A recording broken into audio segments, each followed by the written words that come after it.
We now invite Phyu to share her story.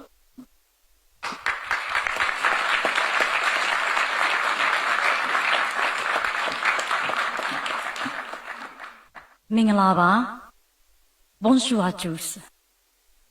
Good afternoon, ladies and gentlemen. I am Phyu. Before I introduce myself, I would like to thank the Secretary General, Madame Jumalapali, the team Clement, Veronique, Diane, my friend Vivienne, and everyone here for giving me a chance to give a testimony at the opening ceremony of Clement 2025. It's an honor to be a part of this, especially when it's about rights and freedom. For I come from a country where millions of people don't have basic human rights or have the minimal freedom to discuss about this. I am a celebrity singer-songwriter-performer from Burma and a political refugee in France. Yes, I come from Burma, also known as Myanmar. I guess many of you haven't heard much about it, because it's well hidden. Yes, it has been well hidden from the world by the military regime, which ruled it for more than 6 decades. Myanmar is actually the largest continuous land piece in Southeast Asia, rich in natural resources, from gold, jade, ruby, to rare earth, and situated between the two powers, China and India. It is quite the same size as France, with a population of 60 million people. But unfortunately, only 50 million are inside the country. The rest 10 million are displaced outside due to the long history of civil war, political unrest, violations of human rights, lack of freedom, and different kinds of oppression caused by the military rule. And I am one of these 10 million. How did a Burmese celebrity artist end up as a refugee in France? At the dawn of the 1st February 2021, the first day of the parliament of our newly elected democratic government, my country has been seized by the comeback military coup, arresting our president, our state councillor Aung San Suu Kyi, and almost all of the parliament. It was followed by a huge uprising all over the country. A few weeks later, the hunters started to gun down the peaceful protesters.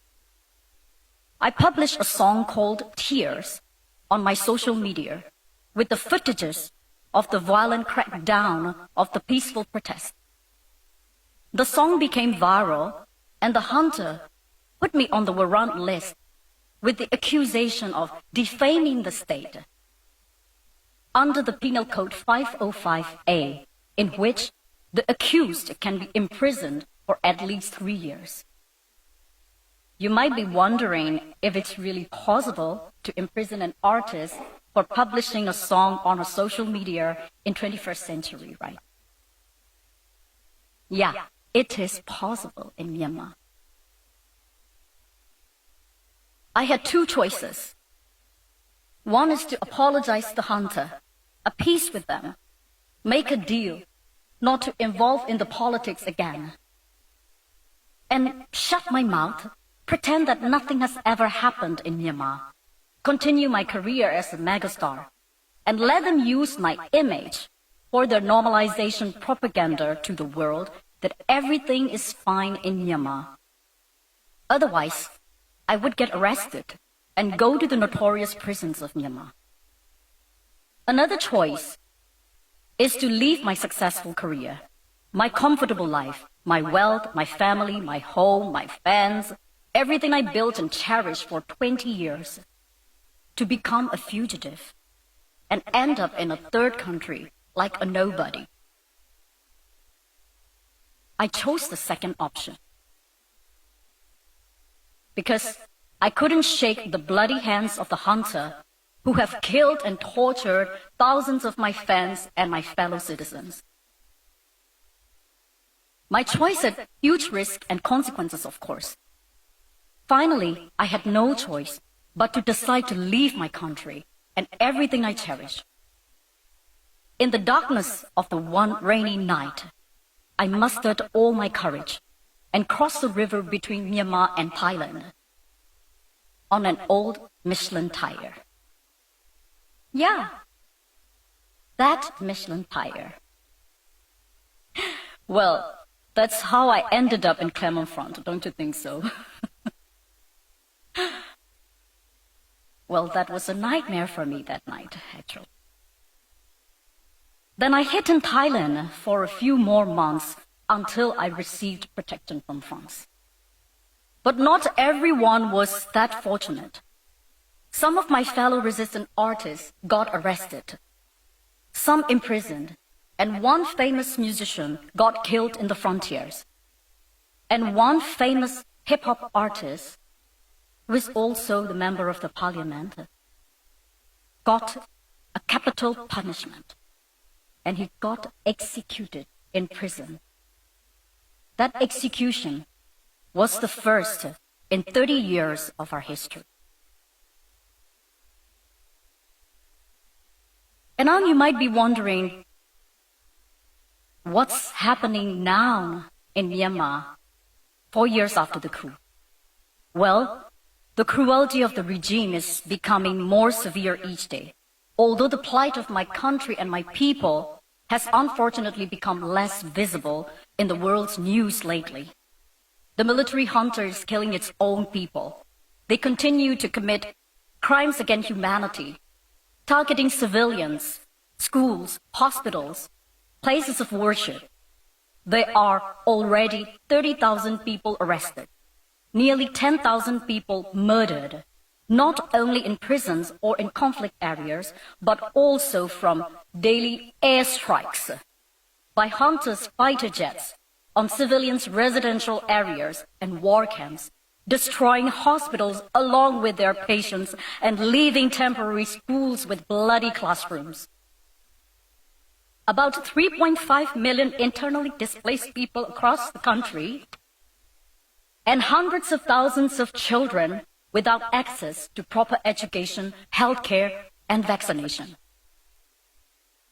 Last year, the junta activated the conscription law and started to kidnap even the minors, just to use them as human shields in the battlefields.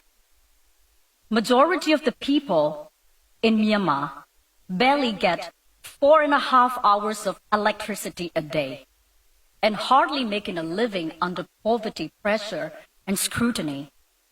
Under the junta's 4 years' reign, Myanmar has become world's #1 in drug dealing. And host of cyber fraud scam centers in Southeast Asia, as you all could see in the news lately.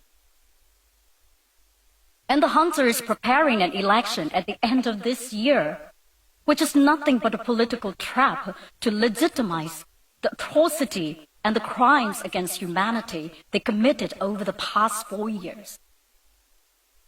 But people of Myanmar have decided to fight back and form People's Defense Army since September 2021.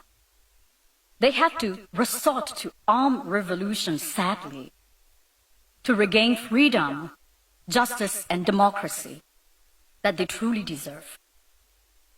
People from all walks of life, university students, teachers, lawyers, doctors, engineers, artists, bankers, farmers, etc., join in the resistance army. They have given up their dreams, their futures, their careers, their families. When I see the crowd here today, you remind me of hundreds of thousands of young people, as young as 17 and 18 like you, fighting in the jungles of Myanmar to get back their basic rights. People like us, who are scattered and displaced around the world, also participate in the revolution in different ways, like what I'm doing right now, speaking out about our country and helping the war victims with humanitarian aids.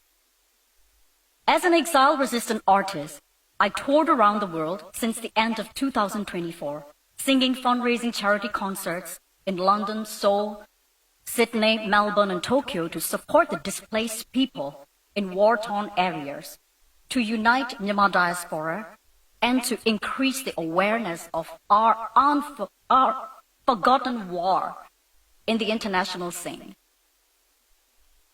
As a result of that, 4 months ago, the hunter revoked my citizenship.